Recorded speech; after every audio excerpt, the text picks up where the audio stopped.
जैसा हम घन घनाभ के बारे में जानते हैं कि घन में सभी भुजाएं, लंबाई, ऊंचाई, चौड़ाई जो भी होता है बराबर होता है, लेकिन घनाभ में लंबाई, चौड़ाई, ऊंचाई अलग अलग होता है।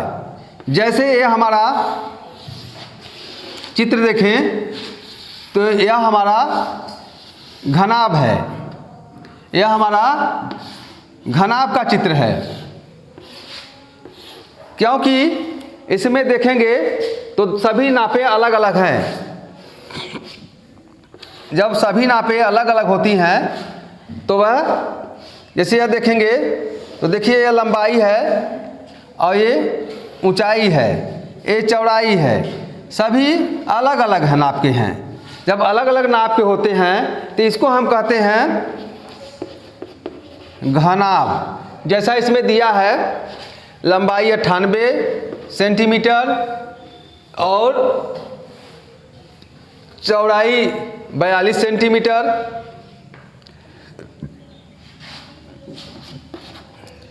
बयालीस सेंटीमीटर और ये मान लें ऊंचाई आपका 18 सेंटीमीटर। यह हमारा घनाभ है। और घन में क्या होता है कि घन में सभी कोरें क्या होती हैं? बराबर होती हैं। सभी कोर बराबर होता है। घन में सभी कोर बराबर होता है। जैसे ये हमारा घन है तो इसमें क्या होगा कि सभी कोर बराबर होगा। जो लंबाई होगा, चौड़ाई, ऊंचाई सब बराबर होता है इसमें, ठीक ना। इसमें सभी बराबर होते हैं। तो ये देखिए हमारा ये घन है। जैसे मान लीजिए यह हमारा 10 सेंटीमीटर है तो यह भी 10 सेंटीमीटर होगा और यह भी 10 सेंटीमीटर होगा। तो घन में सभी कोरें बराबर होती हैं और घनाभ में सभी कोरें बराबर नहीं होती हैं। लंबाई, चौड़ाई, ऊंचाई अलग अलग होता है। तो इसमें देखिए इस प्रश्न में कक्षा 8 का दक्षता अभ्यास 3 में प्रश्न नंबर 11 है कि एक घनाभ है, ठीक ना। एक घनाभ है, एक घनाभ की माप 98 सेंटीमीटर, ठीक ना, 98 सेंटीमीटर, 42 सेंटीमीटर और 18 सेंटीमीटर है। इसके आयतन के बराबर जितना इसका आयतन होगा, ठीक ना, जितना इसका आयतन होगा इसी आयतन के बराबर आयतन वाले घन की भुजा ज्ञात कीजिए। मतलब जितना इसका आयतन होगा ठीक उतने ही आयतन वाले ये जो घन, एक ठो घन बनाएंगे, इसका मान लीजिए आपको नाप नहीं है तो उसकी माप क्या होगी, उसकी कोर की माप क्या होगी, उसकी भुजा की माप क्या होगी। घन का आयतन, घन की आयतन का माप क्या होगी, इसको हमें देखना है, ठीक ना। जैसे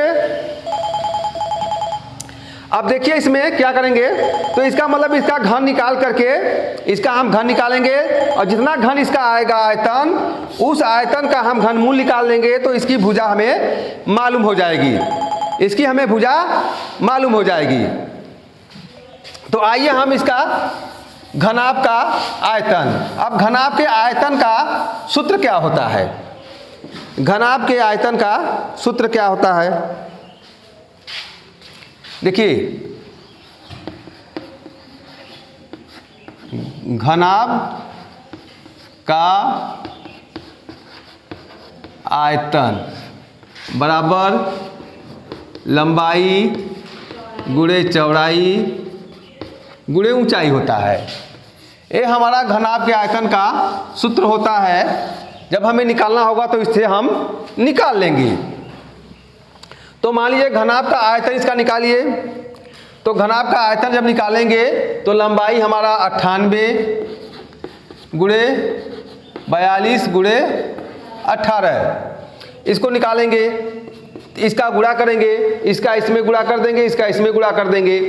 तो हम क्या करेंगे 98 में इसका गुणा करेंगे, 18 36, 18 चौक 18 में 36, 36 6, 18 चौक 72, 72 और 3, 72 3 75 होगा ना? हाँ 75, 18 दूना 36, हाथ लगा 3, 18 चौक 72, अब 72 3 75, 75 में से 58 का गुणा कर दीजिए। गुणा करने कितना आएगा?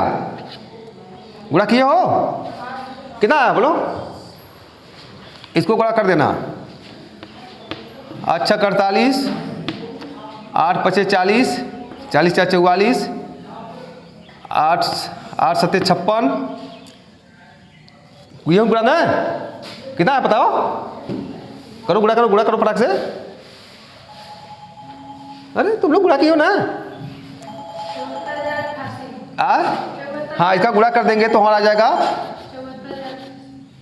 74,088 का गुणा कर देंगे तो 74,088 घन सेमी आ जाएगा। 74,088 घन सेंटीमीटर आ जाएगा। फिर इसमें क्या काम करेंगे कि ये हमारा जो है आयतन हो गया है, ये हमारा आयतन हो गया। तो जब हमारा ये आयतन हो गया, इसका फोन था भाई, बार बार परेशान किया है। 74,088 ये हमारा जो है वो घनाभ का आयतन निकल गया। तो उसमें करा कि इस घनाभ का जो आयतन है, ठीक ना, वही हमारा घन का आयतन होना चाहिए। तो हम देखेंगे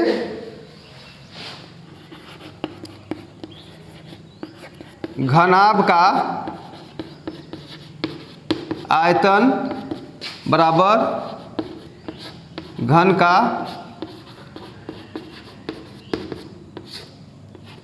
का आयतन। कितना है आयतन? देखो ये आया है, इसी को लिख लेंगे 74,088 घन सेमी, ठीक ना, 88 घन सेंटीमीटर। ये हमारा आयतन निकल गया। अब देखिए हमें निकालना क्या है? घन का कोण निकालना है, घन का एक भुजा निकालना है। तो घन का एक भुजा का सूत्र क्या होता है? घन की भुजा ज्ञात करना हो, जब उसका आयतन दिया हो तो क्या करते हैं, जो आयतन का हम घन मूल निकालते हैं। क्या करते हैं? आयतन का घन मूल निकालने का ये भी फार्मूला हमको याद रहेगा। तो इससे जब निकाल लेंगे तो हमारा भुजा निकाल गया। अब आयतन कितना है? ये आयतन है, यहाँ लिखेंगे 74,088, ठीक ना। अब इसका हम खंड करेंगे।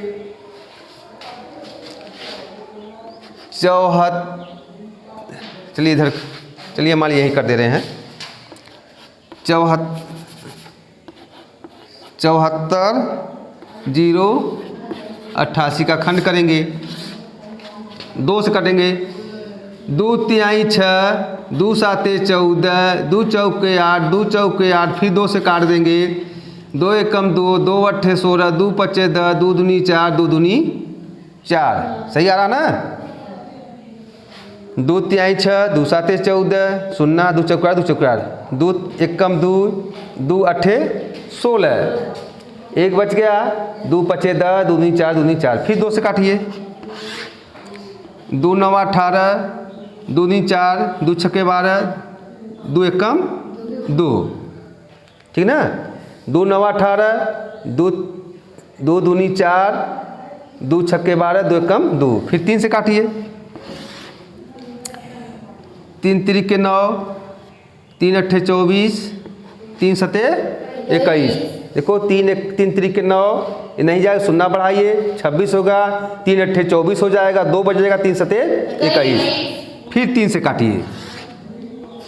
3 एकम 3, 3 दूनी 6, 3 नवा 27, फिर 3 से काटिए।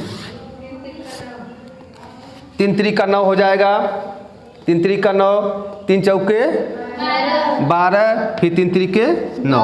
343 7 का होता है घन। 7 से काटोगे 49, फिर 7 से काटोगे 7, और फिर एक बार 7 से जब काटोगे तो यहाँ 1 हो जाएगा, ठीक। तो इसका हम देख रहे हैं तो कितना आ जा रहा है, 2 का 3 बार और 3 का 3 बार और 7 का भी घन बन जा रहा, ठीक ना।